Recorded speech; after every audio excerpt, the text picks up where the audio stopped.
Bienvenido a un capítulo más de ¿Qué trama la urdimbre?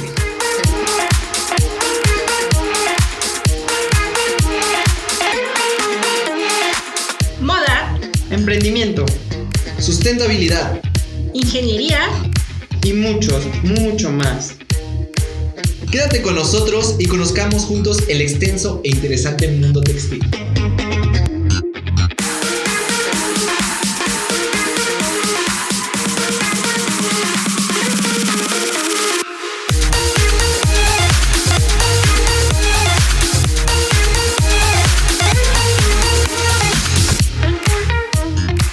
El día de hoy, en colaboración con la doctora Edith Caicedo Daza, episodio 6, Más que cubrebocas, con Isaí Rebeca. y Nach. ¿Y tú sabes qué trama la urdimbre?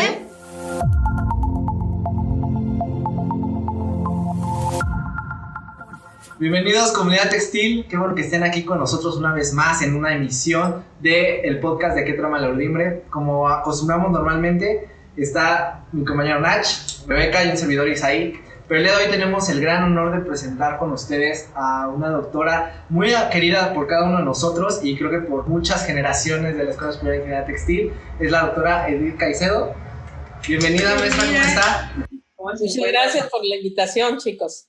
Aquí con ustedes compartiendo. Es un honor de verdad que esté aquí con nosotros, sobre todo para difundir todo el trabajo que usted ha hecho y aparte pues esta parte importante, ¿no? De los cubrebocas, que hay muchísima desinformación sobre ellos. Estamos en un punto muy importante como para que la gente conozca más allá, ¿no? De hecho, pues el tema del podcast es más allá que cubrebocas, más que cubrebocas, perdón. Entonces, ver que la gente conozca toda la ingeniería que hay atrás de todo esto, ¿no? Todo el esfuerzo, la gente que está atrás fabricando esto, por qué con estos materiales, ¿no? Y para eso pues es un honor que esté usted aquí porque sabe mucho sobre el tema. Sí, muchas gracias. Maestra, pues coméntenos qué fue el primer punto en el que usted incursionó, primeramente en la Escuela Superior de Ingeniería Textil, que es donde tenemos el honor de haberla conocido. ¿Cómo fue que llegó aquí a la escuela? Coméntenos un poco sobre eso. ¿Cómo llegué a la escuela? Pues hace 21 años exactamente llegué a la escuela. Después de trabajar un periodo de aproximadamente unos 12 años en la industria, estuve en varios sectores de la industria, tanto la parte de tejidos, confección y generalmente pues también en asesorías a empresas, consultoría. Tuve la oportunidad de atender líneas de producción y también en otras ocasiones, en otros empleos, estuve trabajando con el sistema de calidad. Entonces, pues pude cubrir todas estas áreas importantes y pues esto me permitió tener experiencia. Posteriormente, pues la vida da cambios y decidí retirarme de la industria por los horarios tan extensos que tenía y que no podía combinar con la familia. Y decidí posteriormente ingresar pues a esto del campo de la docencia. Empecé en la Cámara Textil, colaborando con un bachillerato técnico que tenían ellos en ese tiempo para formar bachilleres con especialidad en técnicos textiles. Esa fue mi primera incursión y posteriormente pues tuve la oportunidad de llegar a la escuela y iniciar mi carrera de docente en la escuela y empezar, como dicen, desde abajo, otra vez volver a empezar carrera e ir poco a poco cubriendo grupos. Entré en el área de ciencias básicas inicialmente y posteriormente pues ya cambié a otras academias que son las tecnológicas. Sí, se metió un poco a esta área de la investigación, ¿no? Sí. ¿Es ahorita en donde se ha desarrollado más? Bueno, cuando yo ingresé a la escuela, pues no vi que hubiera mucho trabajo así muy completo, pues muy variado sobre investigación. Entonces me empecé a interesar, aparte de preparar las clases, pues empecé a trabajar en temas y a trabajar los temas con tesistas. Y entonces poco a poco me fui involucrando en esto de investigar, me atrajo mucho, desde antes me atraía mucho de la cuestión de la investigación y pues poco a poco me fui involucrando en esto y en mis tiempos libres, en mis ratos, entre clase y clase, pues me colocaba a investigar a diferentes temas y poco a poco pues fui preparando, empecé preparando conferencias, ¿no? Conferencias técnicas que presentaba en diferentes lugares y poco a poco pues fui preparándome en esta carrera, porque esto es como otra carrera, ¿no? El ser investigador no es fácil, hay que adquirir herramientas y esto lo hace la práctica. Dicen que la práctica hace al maestro, entonces el estar constantemente practicando, buscando medios, buscando cómo formarme por mi cuenta, porque esto fue muy, muy personal, de manera muy personal, pues fue como pude irme metiendo al terreno de la investigación, porque no contaba con tiempo completo y pues no era que tuviera la posibilidad desde el punto de vista de la escuela de ser investigadora, pero sí por mi cuenta decidí un día que no importaba que no tuviera las condiciones, digamos, a nivel laboral, pero que iba a investigar de todas formas, iba a sacar información y la iba a ir presentando de acuerdo a cómo fuera yo teniendo esta información, precisamente para ir difundiendo todos los aspectos complementarios de la ciencia textil, ¿no? Que es muy amplia y que, como todas las ciencias, tiene su gran complejidad y que es necesario pues conocer, ir a fondo, ir viendo cómo se pueden obtener nuevas cosas, nuevos productos, nuevos desarrollos. Exacto. Justamente de eso es lo que vamos a hablar. Hemos visto que los cubrebocas se han dado de esta necesidad, ¿no? De protegernos.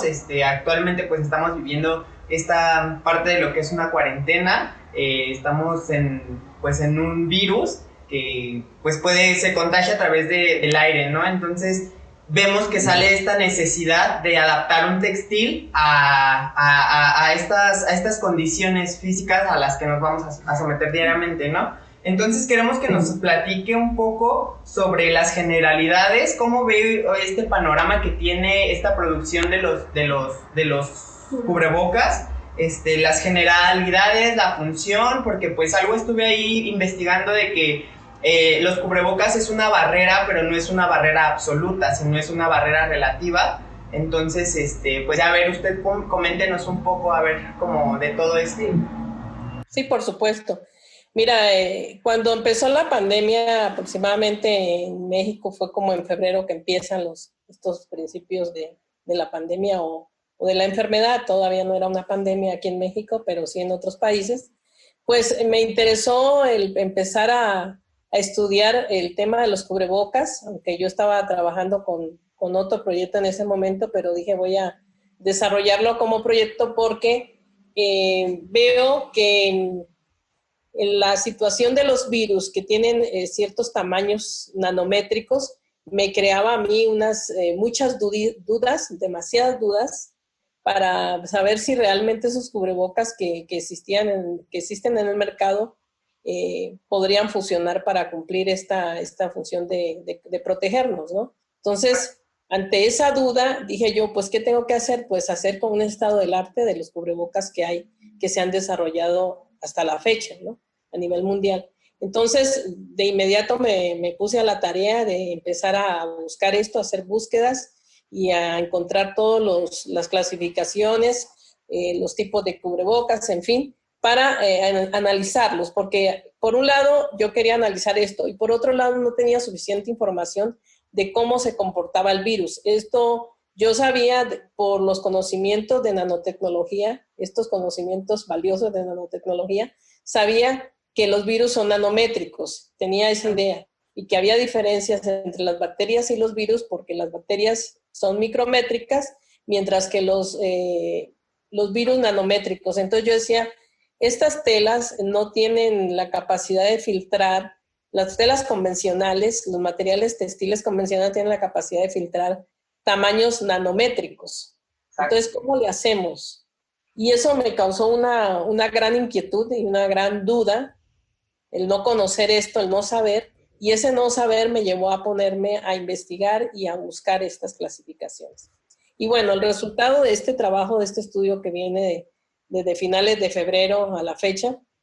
He estado indagando con el sector salud, con la gente que sabe de medicina, que sabe de comportamientos, y pues como que no me fue muy clara la información que ellos me proporcionaron así de manera directa. Entonces, como no me quedaba tan claro y seguía la situación esta, entonces dije, tengo que hacer búsqueda a nivel de las bases que hay para encontrar información científica.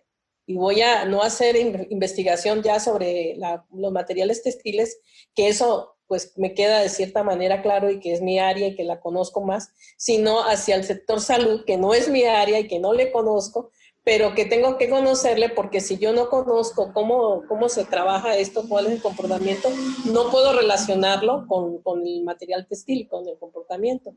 Y eso es lo que he venido haciendo, y les quiero decir con grata satisfacción que he logrado pues obtener información, considero muy valiosa, que me ha permitido dar luz y claridad. Por lo menos a estas alturas siento que tengo más claridad sobre cómo se comportan y cómo es que funciona este tipo de virus, sobre todo en el caso del que estamos, que es el SARS-CoV-2, que también allí había una confusión. Por ejemplo, el COVID-19 se le llama a la enfermedad, no al virus.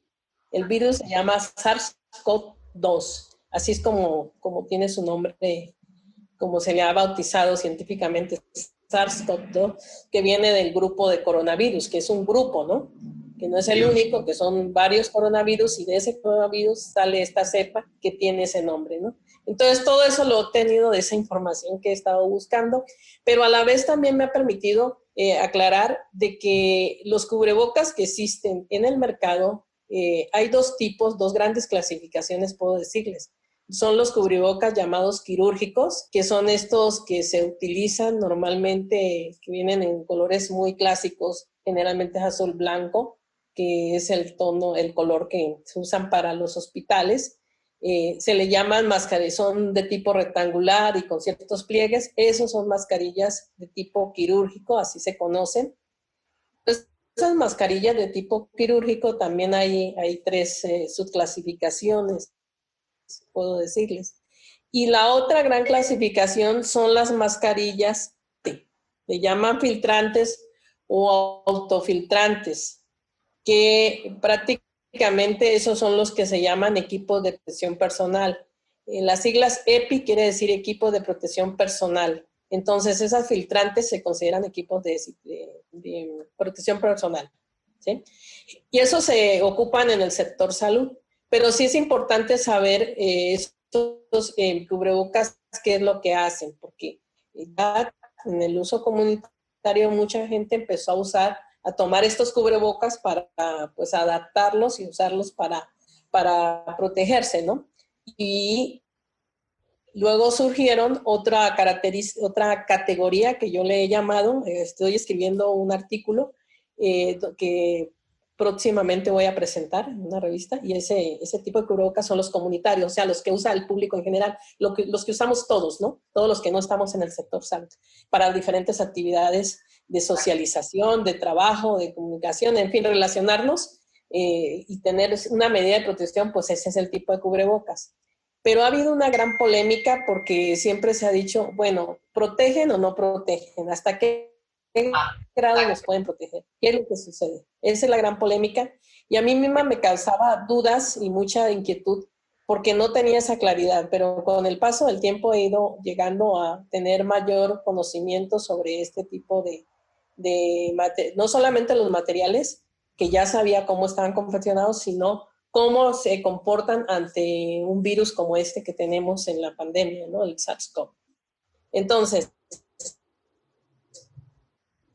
a ver, retomando esto, quiero decirles que los cubrebocas de tipo quirúrgico sirven para proteger a la persona que los de adentro hacia afuera, es decir, protege la persona que lo porta, no es la que se queda protegida, sino que protege a los demás, al exterior, ¿sí? Pero si todos tuviéramos ese tipo de mascarillas, pues entonces todos estaríamos protegidos, pero resulta que no es así. Entonces, de afuera hacia adentro, por ese tipo de materiales, sí logra pasar un porcentaje importante de partículas, ¿no? Okay. Ahora, ¿qué es lo que nos contagia? De acuerdo a las investigaciones que he desarrollado, repito, pues no soy médico ni soy viróloga, pero de acuerdo a estos diferentes estudios que he estado localizando y encontrando, he encontrado que el virus se transmite por vía oral principalmente, ¿no? Vía oral. Esta vía oral, o sea, es lo que exhalas, lo que sacas de la garganta y de la nariz, o sea, garganta, nariz. Puedes sacar unos fluidos. Entonces, hay algo llamado fluch, que esto es un componente donde pueden ir las partículas de tamaño que sí son nanométricos, pero al combinarse con saliva y con otras cuestiones que puedes exhalar, otros fluidos, pues resulta ser que llega a agrandarse el tamaño en este flujo. Entonces, ya no pasan de tamaño nanométrico a la tela. Estas mascarillas fueron diseñadas para operaciones quirúrgicas, precisamente para trabajar en los quirófanos de 6 a 7 horas, una operación larga, y pues era para proteger al paciente, ¿no? De que el médico o los personas, los enfermeros, los que están ahí trabajando del sector salud, pues pudieran contaminarle de algún fluido o algo que exhala, y también para que el paciente a la vez, al tener algunos fluidos como la sangre y otras cosas que pudieran darse en una operación, en fin, pues no le contaminaran al doctor, ¿no? Al médico. Entonces, para eso fueron diseñadas esas mascarillas en ambiente quirúrgico. Ahora, ante la pandemia, pues estas mascarillas ofrecen una protección muy, muy limitada, porque incluso su forma, su geometría, como están desarrolladas, no alcanzan a cubrir totalmente lo que es la parte de la nariz. A lo mejor cubren un poco la barbilla, pero a los laterales se puede colar estos aerosoles, porque el virus del COVID, del virus del SARS-CoV-2, se transmite, de acuerdo a los estudios de los especialistas, que a través de aerosoles, ¿no? Los aerosoles. ¿Qué son estos aerosoles? Pues son coloides que sabemos que un coloide pues tienen partículas suspendidas en un medio, ¿no? Que puede ser gas o puede ser un líquido. En este caso, por ejemplo, cuando se tose, pues está transmitiendo esas partículas que pudiera, de una persona infectada que pudiera tener el virus, pues se va a movilizar a través de este coloide, de estos aerosoles, va a salir al exterior. Y esa era la duda que yo les comentaba que yo tenía, porque yo decía, bueno, si es nanométrico, el virus entonces va a traspasar totalmente el material textil, pero resulta que el virus no tiene alas, no camina, ¿no? Entonces no puede salir solito, necesita de un medio.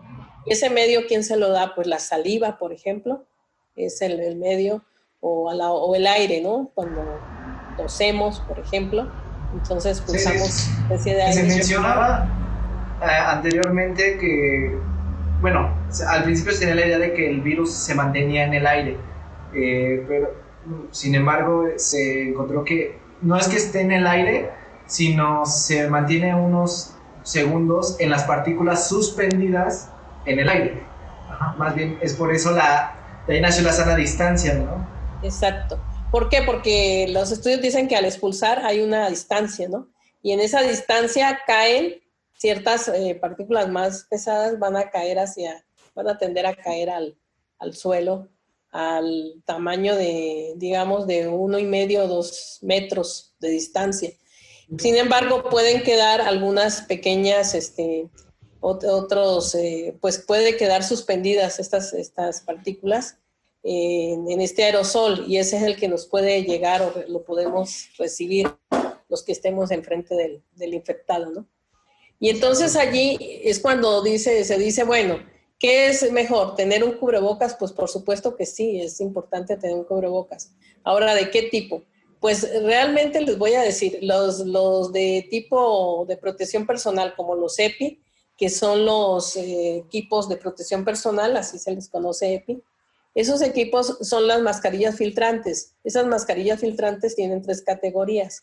En Europa se conocen como FFP, y tienen FFP1, FFP2 y FFP3. La 3 es la que logra el mayor porcentaje de filtración, es decir, la más eficaz en este caso. El equivalente en América, en Estados Unidos, es la famosa N95. Ustedes han escuchado. ¿Por qué? Porque filtra, pues puede filtrar el 95% de todas estas partículas, ¿no? Estas partículas, pasando solamente un 5%, o depende, o el 98%, porque también hay N99, el 100%. Al 100% no lo hay, pero de hecho puede ser un 99, 98%. Sí, de hecho, yo hice más o menos una investigación acerca de esto, y justamente estaba checando que la Universidad de Buck, en California, me parece, estaban haciendo como esta investigación de cómo se propaga el virus desde como nosotros hablamos, ¿no? Y las partículas y todo esto. Ellos utilizaron inteligencia artificial, pusieron básicamente una cámara oscura atrás, una serie de láseres, y la persona así hablando. Entonces ahí es donde entra esta prueba y se ve cómo pues las personas realmente pues cómo viaja, ¿no? Cómo viaja. Exacto. Y le hicieron varias pruebas a los diferentes cubrebocas que ha estado utilizando la gente. Y era justamente lo que mencionaban, que no es que el cubrebocas sea como una barrera objetiva, sino más bien es subjetiva, porque como usted lo mencionaba, por esta cuestión de cómo está fabricado, pues por ahí es por donde se pueden salir todavía estas partículas, ¿no? Ahora tenemos que hablar en cuestiones de tejidos, de fibras y todo esto, que es lo que hace que realmente que el virus o las partículas sigan saliendo del cubrebocas. ¿Cuáles serían las características de estos cubrebocas para evitar esta propagación, ¿no? O sea, ¿de qué depende más? ¿Depende de la estructura del tejido? ¿Depende de la fibra? ¿Depende de un acabado? Miren, les voy a decir una cosa. Yo ahorita empecé hablándole de los quirúrgicos y los filtrantes, que son los que existen comercialmente y que tienen una normatividad en el mercado. Sin embargo, estos cubrebocas están diseñados para el sector salud y deben usarse en el sector salud. Por ejemplo, el N95 es un cubrebocas bastante incómodo. Sí. Porque por comodidad es súper incómodo. Sin embargo, es el que ofrece mayor posibilidad de proteger, porque puede filtrar hasta 0.3 micras. O es decir, 300 nanómetros. Significa que si está filtrando 300 nanómetros y decimos que vienen un aerosol en el que vienen partículas que pueden venir muy pequeñas como las del virus, que es nanométrico, pero vienen otros componentes de la saliva, en fin. Estos componentes hacen que el aerosol tenga un tamaño mayor, entonces podría cubrir, o sea, fácilmente con ese tamaño del aerosol, que ya no es un tamaño tan pequeño como el del virus, sino un tamaño de micras, entonces sí puede proteger, si se tiene de manera, se usa correctamente. Sin embargo, dentro de este cubrebocas N95 o FFP3, como lo manejan en Europa, hay unos con válvula y sin válvula. Los que tienen válvula es para poder permitir que se pueda respirar un poco mejor, o sea, pueda tener la posibilidad de respirar, de exhalar el dióxido, ¿no?, que exhalamos. Sin embargo, el tener válvula hace que sea menos, que proteja menos, porque la válvula se abre, ¿no?, y al abrirse, pues permite el paso. Entonces, se sugiere que sean N95 sin válvulas. Sin embargo, por otro lado, pues crea el problema de la respirabilidad, ¿no? Que eso es un gran problema, transpirar. Entonces, bueno, eso es en el sector médico.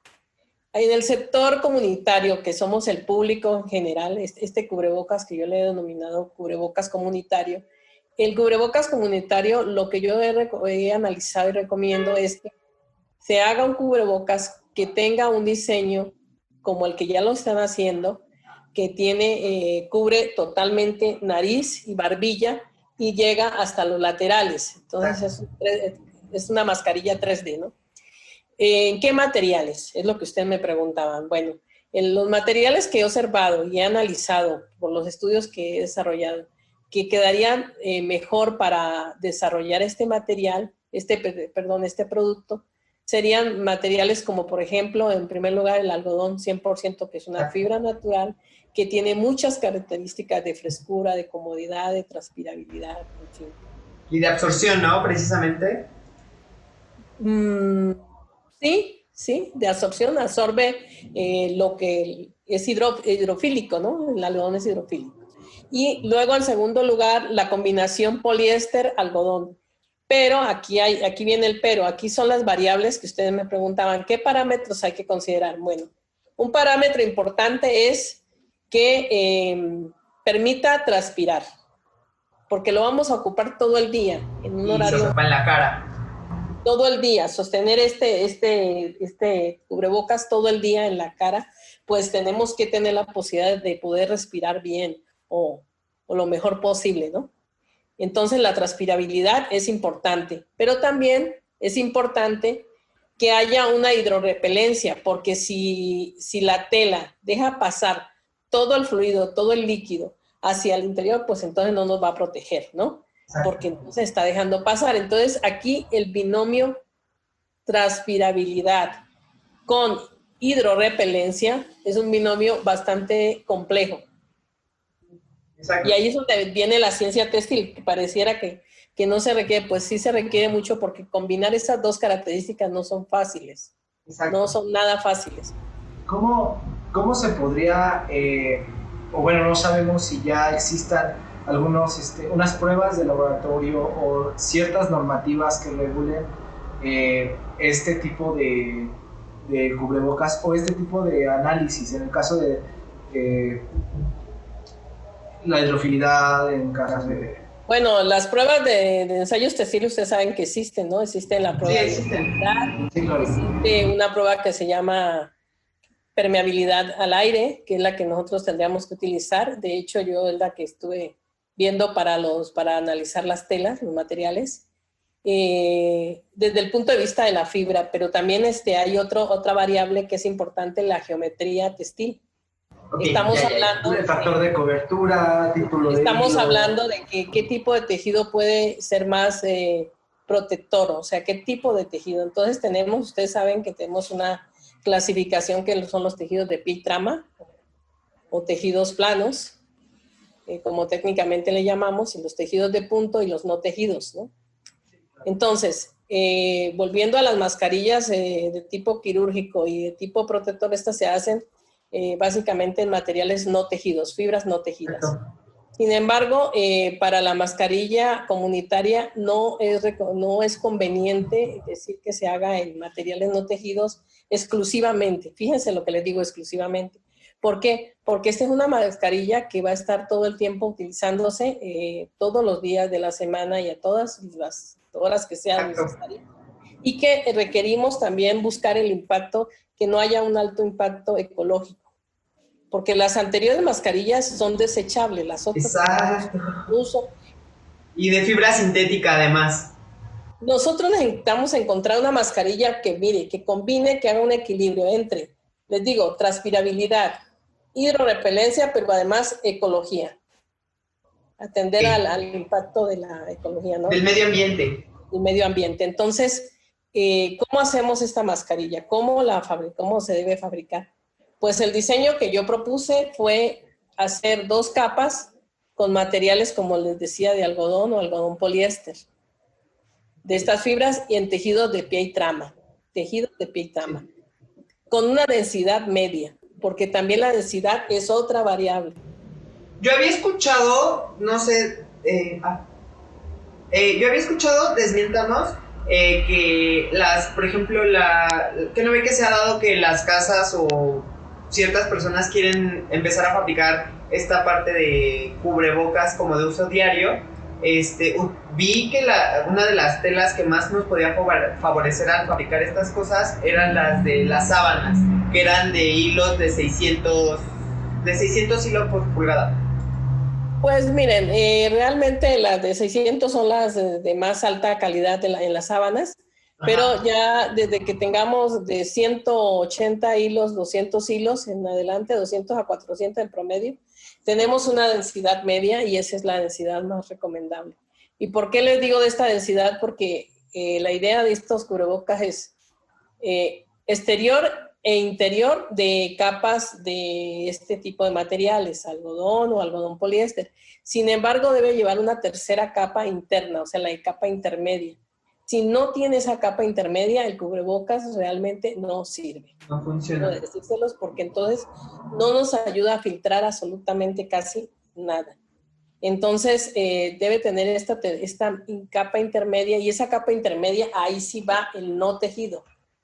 Una tela no tejida, que es la tela de la que trabajan las fibras, las mascarillas quirúrgicas, las que les decía, y ese filtro puede ser con esa tela y principalmente y generalmente que sea una fibra como el caso del polipropileno, que es una fibra que es hidrorrepelente por naturaleza. Sí. Por la naturaleza es la fibra. No tiene un acabado específico especial, sino por su naturaleza. Exacto. Y entonces al tener esa fibra no tejida de polipropileno como filtro y tener estas dos capas, son 3 capas. Entonces ahí encontramos el binomio que buscábamos, o el trinomio en este caso, que la mascarilla se puede lavar, porque pues sí, de estos materiales externos son fácilmente lavables y se puede desinfectar con facilidad. Y además se puede conservar, puede ser de muchos usos o reutilizable. Entonces allí estamos atendiendo a la cuestión ecológica. Por otro lado, el filtro pues está ayudándonos a no dejar pasar estos fluidos. Las partículas. En cierta medida, ¿no? En cierta medida. Estoy hablando de una medida que no es exactamente un porcentaje similar al que se utiliza con la N95, pero es un buen porcentaje. Entonces, ¿usted recomendaría que dentro de las características también para las personas que nos están escuchando y así, deben de cumplir estas 3?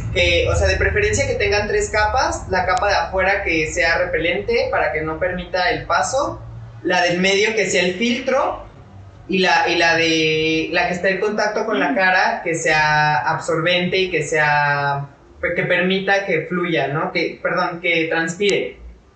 Sí, las 2 capas deben ser transpirables, las dos. La externa y la interna. Ok. La externa y la interna. Okay. Y la que no permite el paso del fluido es la que es hidrorrepelente, que es la el interna. La capa intermedia. La interna, perdón, ok. Intermedia. O sea, es un sándwich que se hace. Ajá. Son 3 capas, capa externa, interna y la del medio, que es el sándwich. Entonces, esa es la que nos va a ayudar a proteger realmente.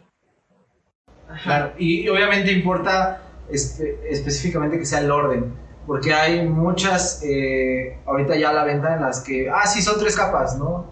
Pero o es el mismo material, o no tejido está al inicio o al final, pues obviamente sin conocimiento de la técnica, ¿no? Es muy importante el orden en este caso. El orden sí altera el producto. Y además el saber que los materiales que tenemos, tanto externo como interno, sean transpirables. Porque, a ver, les voy a comentar lo siguiente. ¿Qué pasa si nosotros conseguimos fácilmente un material impermeable? Un material impermeable, ustedes saben que no deja pasar ningún líquido al exterior. Pero al tener un acabado impermeable, ¿qué le sucede a ese material? Cuando un material textil recibe un acabado impermeable, ¿saben lo que sucede? Se le elimina la capacidad, ¿no? Se le elimina la capacidad de porosidad. Ajá. Y al no tener poros, pues no hay por dónde transpirar. Transpirar. Claro. Y el material tiene que tener una cierta porosidad, un porcentaje de porosidad. Sin embargo, esa porosidad pues debe ser media, ¿no? De tal forma, de tal suerte que no deje pasar cosas como en estos fluidos de manera ilimitada, ¿no? Pero a la vez sí se pueda pasar la transpiración humana, o sea, lo que estamos transpirando. Porque si nosotros no transpiramos adecuadamente, pues también nos va a crear otros problemas de salud. Ahora no nos vamos a contaminar el virus, pero nos vamos a fastidiar por otro lado, ¿no? Sí. Que no vi que ahorita también se han estado dando estas ventas de cubrebocas que dicen que están hechos con filamentos de cobre y que según son muy buenos, y no sé qué tan bueno sea utilizar este tipo de materiales como la fibra de cobre en estos cubrebocas. ¿Realmente sí funciona? ¿Son efectivos? Hace tiempo hice un artículo sobre nanopartículas de cobre, cómo funcionan. Y el cobre definitivamente es antibacteriano, ¿no? Tiene muchas ventajas y muchas posibilidades de antibacteria. En el otro proyecto que estamos nosotros desarrollando en la escuela, bueno, con otra persona de la escuela y otra investigadora de la psique, estamos desarrollando un cubrebocas inteligente, con nanopartículas. Utilizando la nanotecnología. Lo que pasa es que ese cubrebocas pues todavía no lo podemos presentar porque nos faltan ciertas pruebas, terminar de hacer lo que es los ensayos y pruebas para poder decir, bueno, exactamente está respaldado con esto. Pero sí estamos trabajando con nanopartículas. Bueno, y ese es otro tema, ¿no? La parte de la falta de normativa específica para este producto, porque comentábamos en una reunión anterior, durante una charla, que precisamente no hay ahorita esta normativa porque es un producto prácticamente nuevo. Como comentó la doctora, existe la de las mascarillas de grado quirúrgico y las mascarillas pues como equipo de protección, pero las mascarillas comunes, las que actualmente estamos ocupando, no existía como tal. Un producto surgido de la necesidad y trabajado sobre la marcha. Y por lo tanto, nosotros en la Escuela Textil hemos visto la necesidad de crear una norma.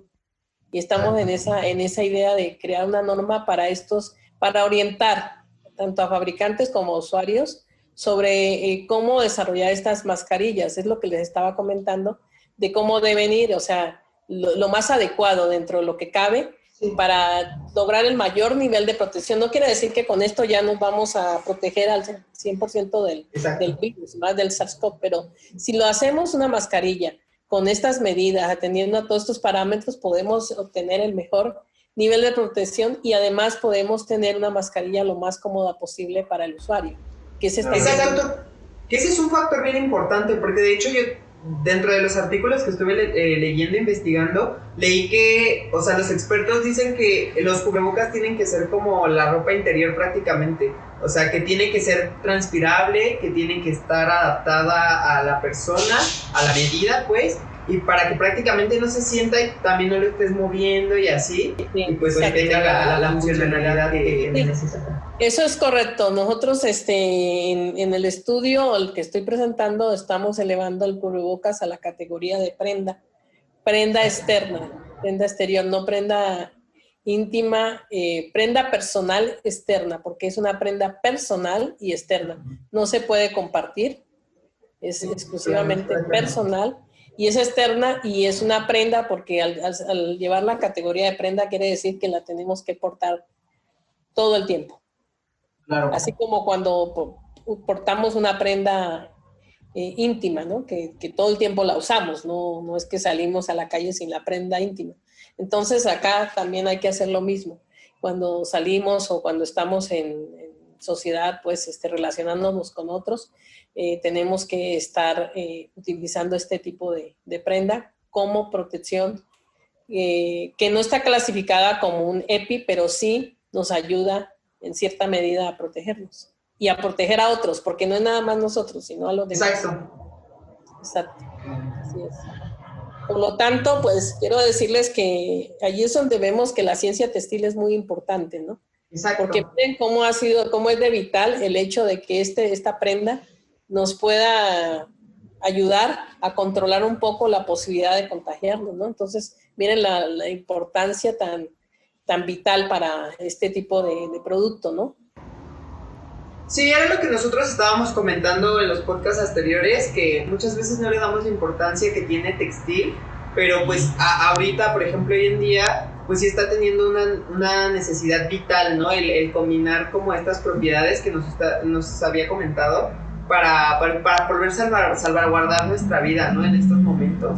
Entonces ahí la importancia de estudiar esta parte de propiedades, características que deben de tener las fibras para satisfacer estas nuevas necesidades de las personas, que lo vamos a seguir ocupando día a día. Así es, tradicionalmente desde el inicio de la humanidad el textil siempre ha sido un material que le ha ayudado al ser humano para sortear diferentes situaciones, ¿no?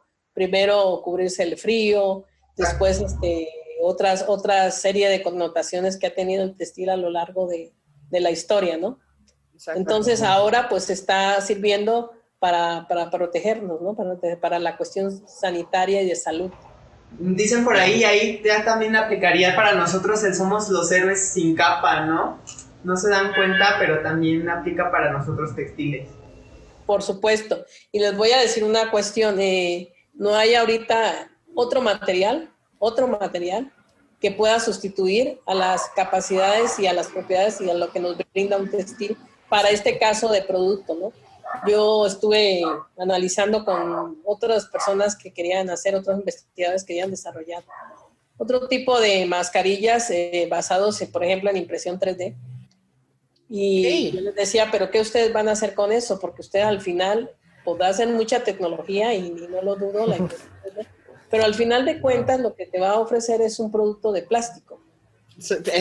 Entonces imagínate una mascarilla de plástico en la zona de donde respiras, la zona, claro. Pues la incomodidad y todo lo que no te ofrece, pues comparado con lo que es un textil, ¿no? Es más dúctil, más flexible, más adecuado. Entonces, pues no, definitivamente que no hay otro material. Y en cuanto a esta parte, como dice, de que los textiles han formado parte de nuestra vida todo el tiempo, ahora, ¿qué impacto usted cree tendría los cubrebocas en cuanto al ambiente? Si el consumo que se está dando ahorita está bien en cuanto a que el mercado está dando un precio justo, todos esos detalles. Bueno, han aparecido siempre los comerciantes de ocasión que aprovechan las oportunidades, ¿no? Entonces, de pronto el producto pudiera tener un menor costo, pero como todo producto que se vuelve de alto consumo, este es un producto vital de alto consumo, pues llega a elevarse los costos, ¿no? Entonces, en algunas ocasiones yo veo que sí están los costos elevados. En productos. Hay otros que están muy económicos, pero precisamente no tienen ninguna funcionalidad, ¿no? De funcionalidad y de protección, ¿no? Como estos cubrebocas que normalmente encontramos por ahí en la calle, en algún lugar, y que lo hace la gente como se le ocurre, ¿no? Simplemente agarra un pedazo de tela y vámonos, cósele por aquí, cósele por allá. Dice, bueno, ya es un cubrebocas, ¿no? Sí. Pero no sabe la funcionalidad que debe tener ni nada de eso. Exacto. No tiene todo este estudio detrás de, ¿no? Todo esto que tiene que tener, que no es sencillo, ¿no? Porque es analizar todos estos componentes que deberá tener el producto. Claro. Okay. Entonces yo lo que recomiendo pues es que los textiles, que somos los que manejamos este tipo de conocimiento y de la ciencia textil, pues orientemos a los demás y nos buscamos para asesorar y para orientar, pero de manera adecuada. Exacto, y justamente es para eso es este espacio justamente como para difundir esta información que realmente es de vital importancia hoy en día, ¿no? Es importante que todos conozcamos qué características debe de tener nuestro cubrebocas a la hora de comprarlo para, obviamente, tener como este balance que usted decía entre el medio ambiente, la funcionalidad que va a tener y, pues, a lo largo que lo va, de la vida útil de nuestro cubrebocas, pues debe de cumplir con estas funcionalidades sí o sí, ¿no? Sí o sí. Ahora, también es importante saber cómo manipular el cubrebocas a la hora de retirar, es decir, hay que retirarlo una vez que lo porta uno que sale al exterior o que está en contacto, pues hay que retirarlo y lavarlo, ¿no? Y cómo se debe lavar también es importante. Se recomienda que se lave, se puede lavar con detergente, agua y detergente, pero a una temperatura de 60 a 90 grados. Preferentemente con calor para matar todo esto. Preferentemente porque la temperatura ayuda a matar estos virus si es que tiene algún componente allí.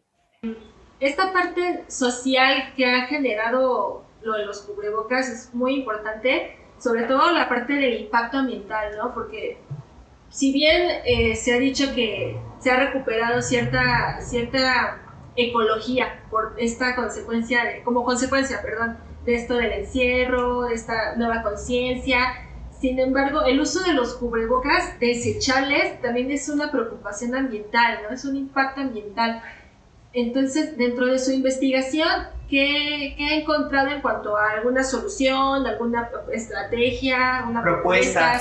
Pues mira, como les decía, la propuesta es que el grueso de la población, o sea, los que somos todos, casi todos los que integramos una población, utilicemos estos cubrebocas denominados comunitarios, que yo les decía que son reutilizables, lavables, que no tienen que desecharse. Y eso ayudaría en gran medida a este impacto, ¿no? ¿Por qué? Porque pues ya no los vamos a desechar. ¿Quiénes siguen utilizando los desechables? Pues el sector salud, ¿no? El sector sanitario, el sector salud. Y esos pues siempre los han usado y no es de ahora, sino de toda la vida. Ahora pues con mayor intensidad los están utilizando tanto los enfermeros como todo el personal de salud. Ellos sí usan esos cubrebocas que no son reutilizables. Entonces pues allí es el mismo problema que hemos enfrentado durante años de encontrar soluciones o fibras que pudieran ser biodegradables, ¿no? Hemos estado incluso trabajando en proyectos en la escuela en fibras biodegradables, pero que nos ofrezcan las mismas propiedades, ¿no? O similares propiedades. Entonces, ahorita la solución es que el mayor número de gente pueda utilizar cubrebocas reutilizables, que no usen los desechables. Esa es una solución que se pone en este momento, ¿no?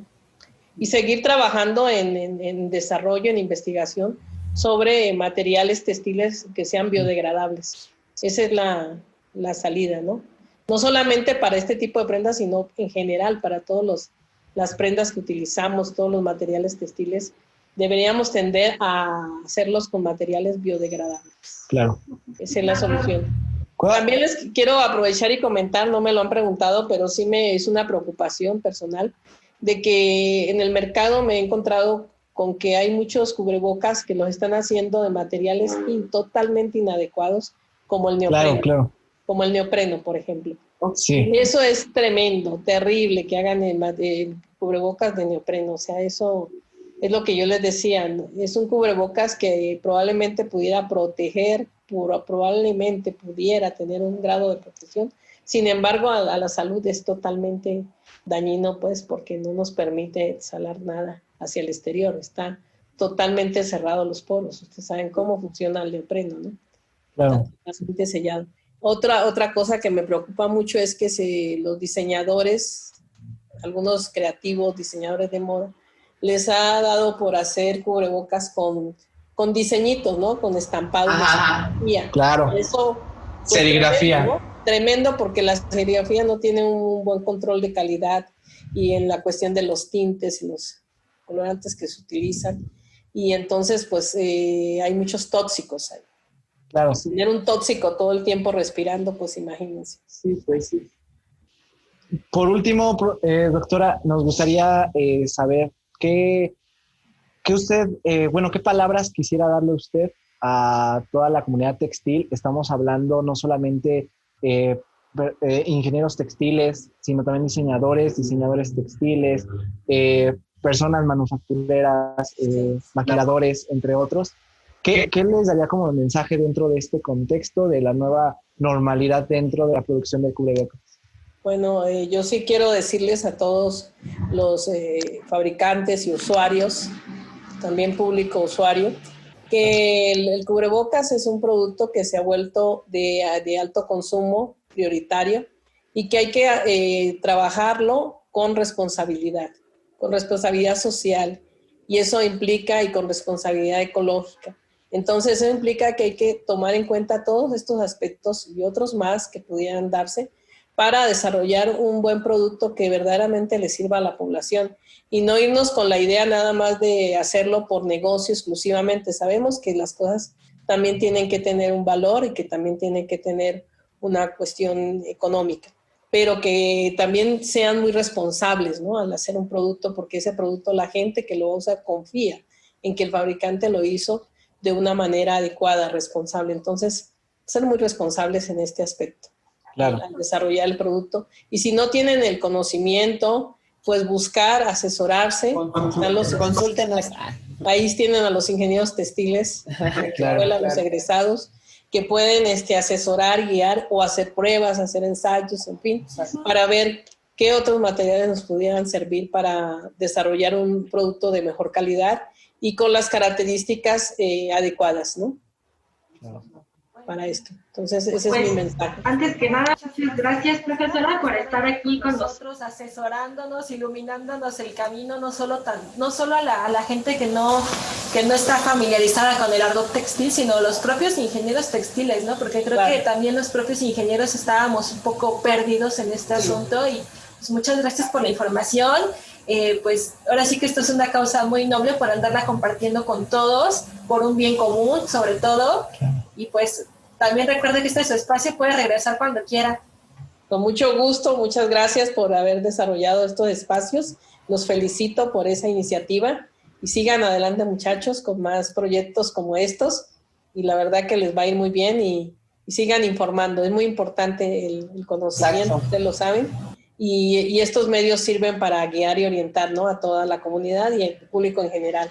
Muchas gracias por el espacio y por poder compartir estas experiencias. Y pueden contar conmigo.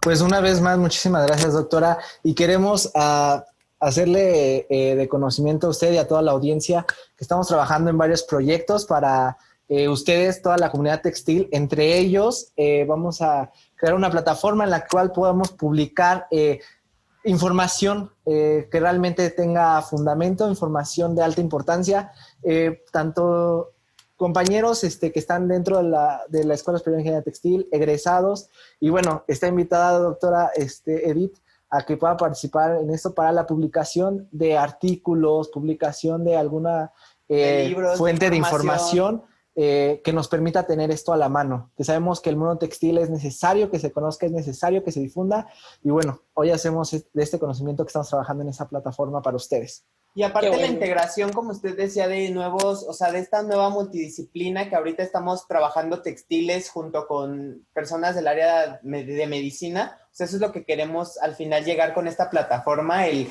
crear una red de contactos, de información en donde se pueda difundir todo esto, en donde se pueda compaginar todo lo que se puede trabajar tanto en textil como en otras áreas multidisciplinarias. Nosotros lo dejamos así. Claro.